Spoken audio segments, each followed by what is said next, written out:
Bismillah, Assalamualaikum warahmatullahi wabarakatuh. Untuk siswa kelas 10 semua, hari ini kita memasuki materi pengukuran.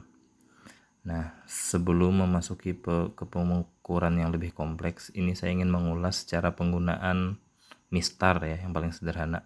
Lihat benda merah ini ketika didekatkan ke mistar, salah satu ujungnya di angka 0, maka salah satu ujung satunya adalah untuk menentukan hasil pembacaannya. Di sini dengan jelas terbaca dia panjangnya adalah 2 cm untuk benda merah. Sekarang kita memasuki benda yang berwarna ungu. Pertama kita sejajarkan dulu atau diluruskan dengan mistar.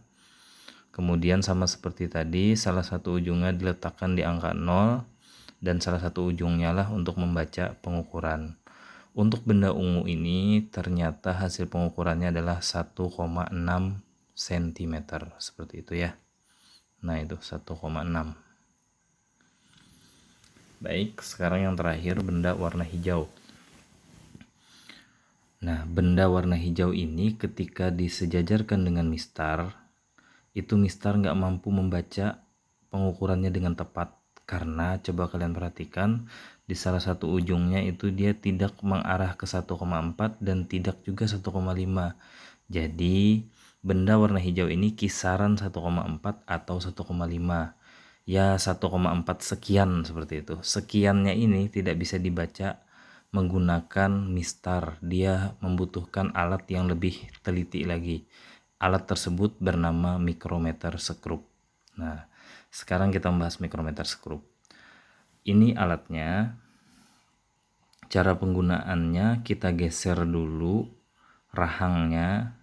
Nah, setelah terbuka kita masukkan benda yang ingin diukur, kemudian dijepit. Setelah itulah baru kita melakukan pengukuran. Seperti itu. Oh ya, sebelum kita memasuki ke pengukuran, kita perkenalkan dulu ini yang kelip-kelip itu skala utama namanya. Nah, sekarang yang kelip-kelip kecil-kecil itu skala nonius. Jadi kalau di mistar itu hanya ada skala utama aja, skala nonius yang bergeser nggak ada. Dalam jangka sorong ada. Nah, perhatikan ini. Di skala utamanya, lihat itu angka 0 yang bawah ini melewati skala utama 4,7. Perhatikan ya, 4,1, 4,2, 4,3, 4,4, 4,5, 4,6, 4,7. Nah, ini skala utama sudah 4,7 cm. Itu kan seperti mistar tadi kata saya, dia belum sampai 4,8 tapi melewati 4,7. Angka selanjutnya kita lihat dari garis yang tersambung lurus, yang di sini adalah 4, maka 4,74 untuk pengukuran benda ini. Agar lebih jelas kita masuk ke contoh yang lain.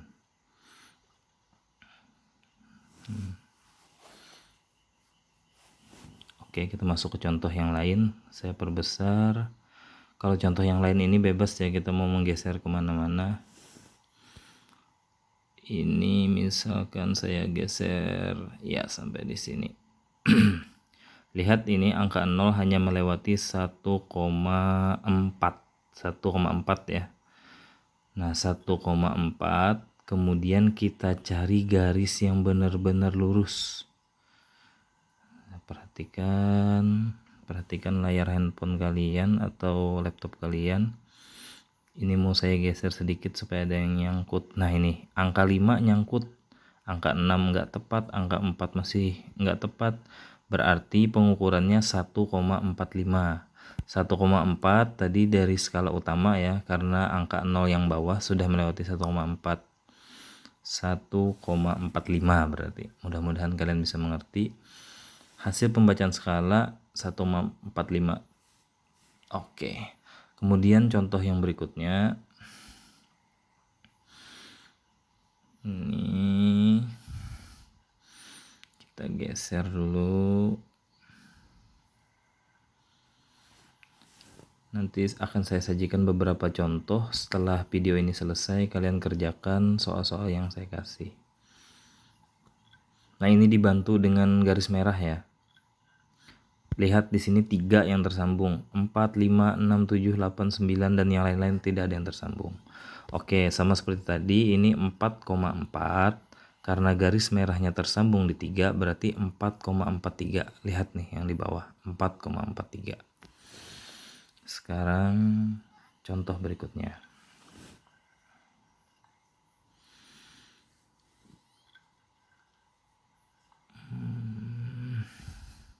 Oke, di sini.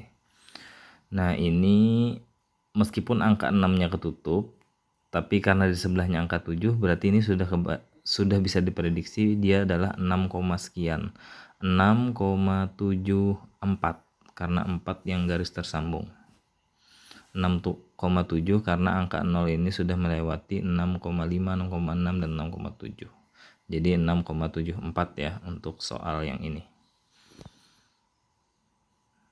Sekarang kita ya yang lebih sederhana.